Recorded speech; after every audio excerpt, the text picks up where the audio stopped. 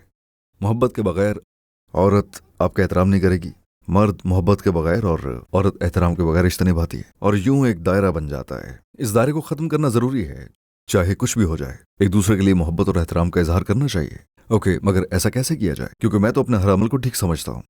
اچھا، اب یہ سب کرنے کے لیے آپ کو وہ طریقہ اپنانا ہوگا جو آپ کی بیوی کے لیے معنی رکھتا ہو، چاہے وہ خود آپ کو بے معنی لگے۔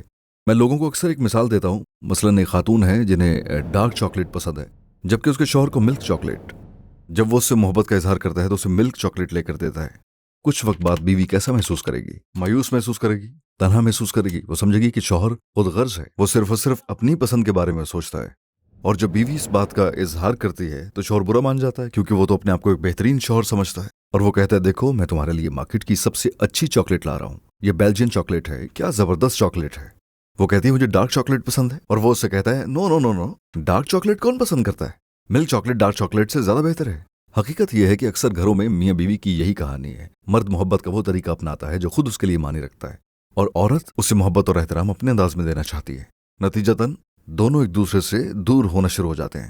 لہٰذا مرد کو چاہیے کہ وہ اپنی بیوی سے محبت کا اظہار اس طریقے سے کرے جو اس کے لیے بامعنی ہو، چاہے وہ اس کے اپنے معیار پر پورا نہ اترے، اور یہی چیز عورت کو بھی چاہیے کہ وہ شوہر کا احترام شوہر کی چاہت کے مطابق کرے، چاہے وہ انداز اس کی نظر میں اہم نہ ہو۔ جب تک یہ شریعت کے خلاف یا غیر معقول نہ ہو تو کیا برائی ہے؟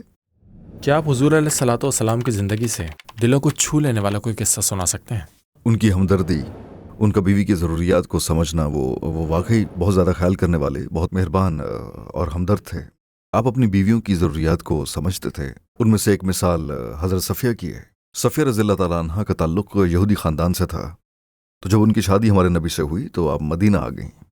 تو ہمارے علم کے مطابق واحد بیوی تھیں جو نبی کو اعتکاف کے دوران بار بار ملنے آتی تھیں جب آپ رمضان کے آخری عشرے میں اعتکاف کرتے تھے۔ یعنی آپ تو عبادت میں مشغول ہوتے تھے تو وہ آپ سے کیوں ملنے جاتی تھیں؟ پتہ ہے اس کی وجہ؟ کیونکہ شاید وہ حضور کی واحد بیوی تھی جن کا مدینہ میں کوئی رشتہ دار نہیں تھا۔ پورے مدینہ میں باقی تمام بیویوں کی کزنز تھیں، ان کے والدین تھے، ان کی فیملی تھی، کیونکہ وہ سب زیادہ تر عرب تھیں سوائے ماریہ رضی اللہ تعالیٰ عنہ کے، جو ظاہر بعد میں آئی تھیں۔ مگر صفیہ رضی اللہ تعالیٰ عنہ کے لیے رسول اللہ کے علاوہ مدینہ میں کوئی نہیں تھا، لہٰذا وہ انہیں یاد کرتی تھی، اور اعتکاف کے دوران بھی آپ صلی اللہ علیہ وسلم سے ملنے مسجد میں چلی جایا کرتی تھیں۔ نبی کے رد عمل سوچیں، کیا وہ ان سے یہ کہتے ہوں گے تم یہاں کیا کر رہی ہو؟ میں اعتکاف میں ہوں، مجھے مکمل کر لینے دو، میں لیلۃ القدر کی تلاش میں ہوں، تم کیا کر رہی ہو؟ انہوں نے ایسا کچھ نہیں کہا۔ آپ نے یہ نہیں فرمایا استغفر اللہ تم اس وقت مسجد میں نہیں آ سکتی، واپس چلی جاؤ۔ وہ رات میں ملنے آئی تھی، وہ آپ سے ملنے آئیں کیونکہ انہیں تنہائی محسوس ہوتی تھی۔ آپ صلی اللہ علیہ وسلم ان کے ساتھ بیٹھے، ان سے باتیں کی مسجد میں، اور جب انہیں کچھ راحت مل گئی اور وہ جانے لگیں تو آپ ان کے ساتھ چلنے لگے۔ آپ باہر صحن تک انہیں چھوڑنے کے لیے آئے، اور ظاہر ہے ان کی باتیں ختم نہیں ہوئی تھیں، لہٰذا وہ آپ سے باتیں کرتی رہیں کیونکہ آپ کے ساتھ وقت گزارنا انہیں پسند تھا، رائٹ؟ وہ باتیں کیے جا رہی تھیں، اور رسول اللہ ان کا وقت ان کے لیے اچھا بنا رہے تھے کیونکہ اس وقت انہیں اسی کی ضرورت تھی۔ تو اس قصے سے ہمیں کیا سبق ملا کہ حضور صلی اللہ علیہ وسلم نے حضرت صفیہ، ان کے احساسات اور ان کے جذبات کا کس قدر خیال رکھا کہ اپنا اتنا قیمتی وقت بھی انہیں دیا۔ تو نبی کے متعلق کہہ سکتا ہوں کہ بہت محبت کرنے والے، بہت خیال رکھنے والے تھے۔ ان کی اس محبت اور شفقت کا یہ اظہار ان کی زندگی کے آخری دنوں میں بھی ہمیں نظر آتا ہے۔ جب آپ صلی اللہ علیہ وسلم بیمار تھے تو بار بار فرمایا کرتے کل مجھے کس کے گھر جانا ہے، کل مجھے کس کے گھر جانا ہے، کیونکہ آپ باری باری سب بیویوں کے ہاں قیام فرماتے۔ دوسری بیویوں نے عرض کیا یا رسول اللہ آپ عائشہ کے پاس رہیں، ہم خود آپ سے آ کر مل لیا کریں گے۔ اور پھر وہ لمحہ، وہ آخری لمحہ کتنا خوبصورت ہے۔ عائشہ رضی اللہ تعالیٰ عنہ فرماتی ہیں انہوں نے آپ کو تھاما ہوا تھا، آپ جیسے ذرا جھکے ہوئے تھے اور آپ کی پیٹھ ان کے سینے سے لگی ہوئی تھی۔ آپ صلی اللہ علیہ وسلم کا مبارک ہاتھ تھامے وہ قرآن کی تلاوت فرما رہی تھیں، اور وہی دست مبارک آپ کے جسم مبارک پر پھیر رہی تھیں تاکہ درد میں کمی آئے۔ جب انہوں نے یہ قصہ بیان کیا تو کیا فرماتی ہیں کہ مات بینا حاق ناتی وذاق ناتی، آپ کا وصال میرے سینے اور ٹھوڑی کے درمیان ہوا۔ اس کا کیا مطلب ہے؟ یعنی میں نے اپنے شوہر کو آخری لمحے تک خود سے جدا نہ ہونے دیا۔ کیا خوبصورت لمحہ تھا۔ میں آپ کو بتا سکتا ہوں کہ ہر شوہر کی یہی خواہش ہوگی کہ اس کا آخری لمحہ ایسا ہی ہو۔ آپ کے خیال میں طلاق کی شرح اتنی زیادہ کیوں ہے؟ کیا آپ کبھی ٹوٹنے والی شادی کو بچانے کا ذریعہ بنے؟ الحمدللہ میں بہت سی شادیوں کو بچانے کا ذریعہ بنا ہوں، مگر میں یہ دعویٰ نہیں کرتا کہ میری کوششیں ہر ایک پر کامیاب ہوئیں۔ بدقسمتی سے بہت سے لوگ پانی سر سے گزر جانے کے بعد آتے ہیں، جیسے انہیں زبردستی مشورے یا کاؤنسلنگ کے لیے بھیجا گیا ہو۔ ایسے لوگ ضدی ہوتے ہیں، وہ آنا نہیں چاہتے، انہیں اس پر یقین نہیں ہوتا۔ میں کسی اجنبی کو اپنے معاملات کیوں بتاؤں کہ وہ ہماری شادی کے بارے میں بات کرے؟ لہٰذا وہ بالکل آخری لمحے میں آتے ہیں اور سمجھتے ہیں کہ آپ کوئی معجزہ دکھا کر ان کی شادیاں بچا لیں گے۔ بدقسمتی سے جب معاملات بگڑ جاتے ہیں تو الزام مشورے پر ڈال دیتے ہیں، وہ خود پر الزام نہیں لیتے۔ مگر الحمدللہ کچھ لوگ ایسے بھی ہیں ماشاءاللہ جن کی شادیاں ہم نے بچائی ہیں۔ الحمدللہ مجھے بہت زیادہ خوشی ہوتی ہے اپنی زندگی میں لوگوں سے ملنا، مختلف کانفرنسز، مختلف سفر وغیرہ کرنا، اور جب وہ ہمیں بتاتے ہیں الحمدللہ کہ ہم نے آپ کے ساتھ کاؤنسلنگ کی یا ہم نے اپنے طور پر کی الحمدللہ، اور آپ کو بتانا چاہتے ہیں کہ اس سے ہمیں مدد ملی اور الحمدللہ ہماری شادیاں بچ گئیں۔ اچھا، اب میاں بیوی میں طلاق ہونے کی بنیادی وجوہات کیا ہیں؟ ظاہر ہے اس کی بہت سی وجوہات ہیں، بہت زیادہ وجوہات ہیں۔ آج کل اس کی سب سے بڑی وجہ مرد وہ ذمہ داریاں نہیں نبھا رہے جو بطور مرد انہیں نبھانی چاہیے، مطلب انہیں اپنے گھرانے کو جس طرح سے لیڈ کرنا چاہیے وہ نہیں کر رہے، اور عورتیں بھی گھر میں ایک بیوی اور ایک ماں کی حیثیت سے اپنا کردار نہیں نبھانا چاہتی۔ نتیجتاً ذمہ داریوں کے لحاظ سے اب ایک عدم توازن پیدا ہو رہا ہے۔ مرد شادی کرنے کے بعد بھی کنواروں جیسی زندگی گزارتا ہے، عورت شادی کے بعد بھی پہلے جیسی زندگی گزارنا چاہتی ہے، اور حقیقت میں شادی کے معاملے میں یہ چیز نقصان دیتی ہے۔ اس سے میاں بیوی اور گھریلو زندگی کے لیے ایک صحت مند ماحول ہرگز نہیں بنتا، اور آج کل اس کا نتیجہ یہ نکلا ہے کہ بہت سے نوجوان آتے ہیں اور آ کر پوچھتے ہیں کہ اگر ہم شادی تو کر لیں مگر بچے پیدا نہ کریں تو کیا یہ ٹھیک ہے؟ یعنی وہ بچے پیدا نہیں کرنا چاہتے، اور اسلامی لحاظ سے یہ حرام نہیں ہے، اجازت ہے اگر آپ بچے نہ پیدا کرنا چاہیں، مگر آپ اس رشتے کو مستقبل میں کیسے نبھا پائیں گے؟ وقت آئے گا رشتہ بورنگ ہو جائے گا، اور دیکھا جائے تو دراصل بچے اس رشتے کو مضبوط رکھنے کی ایک اور وجہ بن جاتے ہیں۔ بچوں کی پرورش بے شک آسان نہ ہو، مگر پھر بھی یہ رشتہ قائم رکھنے اور زندگی کا سفر مل کر طے کرنے کا ایک ذریعہ بن جاتے ہیں۔ تو ہاں، بعض دفعہ ہم دیکھتے ہیں کہ بدقسمتی سے مرد اور عورتیں شادی کی اصل حقیقت کو نہیں سمجھتے۔ جب رشتہ قائم کرتے ہیں تو وہ ایک دوسرے سے اپنی اپنی امیدیں باندھ لیتے ہیں، اور جب امیدیں پوری نہیں ہوتی تو ایک دوسرے سے دور ہوتے چلے جاتے ہیں۔ کیا ایک ناخوشگوار شادی کو ختم کر دینا بہتر ہے یا صبر کرنا اور یہ سمجھنا چاہیے کہ یہ ایک آزمائش ہے؟ اگر ہم ناخوشگوار شادی کی بات کریں تو اگر جو شادی ہے وہ بدسلوکی پر مبنی نہیں ہے اور اس رشتے میں بہت زیادہ جسمانی یا ذہنی تکلیف نہیں ہے، تو کسی بھی طریقے سے انفرادی طور پر یا پھر بچوں کی خاطر اپنے رشتے کو برقرار رکھنا بہتر ہوتا ہے۔ اللہ تعالیٰ فرماتا ہے وَالصُّلْحُ خَيْرٌ۔ اگر میاں بیوی کے درمیان اختلاف کا اندیشہ ہو تو طلاق سے پہلے مصالحت کی جتنی ہو سکے کوشش کی جائے، اور یہ اس بات پر ہو سکتی ہے کہ شادی شدہ زندگی کی ذمہ داریوں کو کم کر کے رشتہ برقرار رکھا جائے، جو طلاق سے بہتر ہے۔ لیکن اگر یہ رشتہ بدزبانی، بدسلوکی میں بدل جائے، غیر صحت مند یا زہر آلود ماحول میں بدل جائے، تو پھر علیحدگی ہی ان کے لیے بہتر ہے۔ واللہ عالم۔ کچھ ایسا بتائیں جو میری شادی شدہ زندگی میں میرے دل کو نرم کرتا ہے، ہر اختلاف کے موقع پر میرے اور میری بیوی کے درمیان ٹینشن کو کم کرتے ہیں۔ اعوذ باللہ من الشیطان الرجیم۔ اپنے خلوص دل سے اللہ سبحانہ و تعالیٰ نے قرآن مجید میں اس کا حل دیا ہے۔ سورہ فصلت، سورہ نمبر 41، آیت نمبر 33 سے 36 میں اللہ سبحانہ و تعالیٰ ان آیات میں فرماتا ہے، پوری آیت میں بیان نہیں کر رہا، اللہ فرماتا ہے ادفع باللتی ہی احسن، برائی کا جواب ایسے طریقے سے دو جو بہترین ہو۔ اس کا کیا مطلب ہے؟ یہاں عربی لفظ ادفع کا مطلب ہے دھکیلنا، اور دھکیلنے میں محنت لگتی ہے، آپ کا پسینہ نکلتا ہے اور آپ تھک بھی جاتے ہیں۔ اس کا کیا مطلب ہے؟ شادی شدہ زندگی میں ایسے بہت سے لمحے آئیں گے جب آپ کو زور لگانا ہوگا، مگر آپ کو یہ زور شیطان کے خلاف لگانا ہوگا، کیونکہ شیطان آپ سے یہ کہے گا چیخو، برا بھلا کہو، یہ کرو وہ کرو، مگر آپ کو یہ وسوسے دور دھکیلنے ہیں۔ فرمایا ادفع باللتی ہی احسن، ہمیشہ برائی کا بدلہ بہترین طریقے سے دو۔ آپ کا شریک حیات آپ سے اس درجے پر آ کر برتاؤ کرے تو آپ اس سطح پر آ کر بہتر برتاؤ کریں، کیونکہ آپ دوسروں سے ان کے کردار کے مطابق نہیں، اصل میں اپنے کردار کے مطابق سلوک کرتے ہیں۔ اگر آپ کا کردار بلند ہے تو پھر آپ کا اخلاق بھی بلند ہونا چاہیے۔ وہ کہے آپ نے شروع کیا، آپ کہیں اس نے کیا، بحث چھوڑ دیں۔ آپ کو ہر حال میں صحیح قدم اٹھانا ہے، اچھا رویہ اپنانا ہی بہتر ہے۔ تو ہاں، صحیح قدم اٹھانا ہی اہم ہے۔ اللہ فرماتا ہے ادفع باللتی ہی احسن، برائی کا جواب بہترین طریقے سے دو۔ ہو سکتا ہے وہ شخص جس سے تمہارا جھگڑا یا دشمنی ہو تمہارا سب سے قریبی اور محبوب انسان بن جائے۔ اللہ جانتا ہے سب کرنا آسان نہیں ہوگا، اس لیے فرماتا ہے وما یلقاها الا الذین صبروا، یہ صرف انہیں نصیب ہوتی ہے جو صبر سے کام لیتے ہیں، جس کا مطلب ہے صبر کرنا بہت ضروری ہے۔ اور قرآن میں صبر کی کوئی قیمت نہیں لگائی گئی، کیونکہ صبر کی اصل قیمت کوئی نہیں چکا سکتا۔ فرمایا وما یلقاها الا ذو حظ عظیم، کیا مطلب ہے؟ تمہارا انعام میرے پاس ہے، لوگوں کے پاس نہیں۔ میں تمہیں تمہارے صبر کا حظ یعنی بھرپور انعام ادا کروں گا۔ تو بات یہ ہے کہ دیکھو، ہمیں ایک دوسرے کے ساتھ مہربان رہنا چاہیے، ہمیں ایک دوسرے کو صبر سے برداشت کرنا چاہیے، اور یہ توقع رکھنی چاہیے کہ غلطیاں سب سے ہو سکتی ہیں، ہمیں ایک دوسرے کو ان کی غلطیوں پر معاف کرنا سیکھنا چاہیے، غلطیوں کو بھولنا اور مل کر بہتر ہونا سیکھنا چاہیے۔ کیا نبی علیہ الصلوۃ والسلام کا اپنی بیویوں سے کبھی کوئی اختلاف ہوا یا ہمیشہ خوشی اور محبت کا ماحول ہی رہتا تھا؟ کیا یہ حقیقت سے ہٹ کر ایک تصوراتی بات نہیں ہوگی؟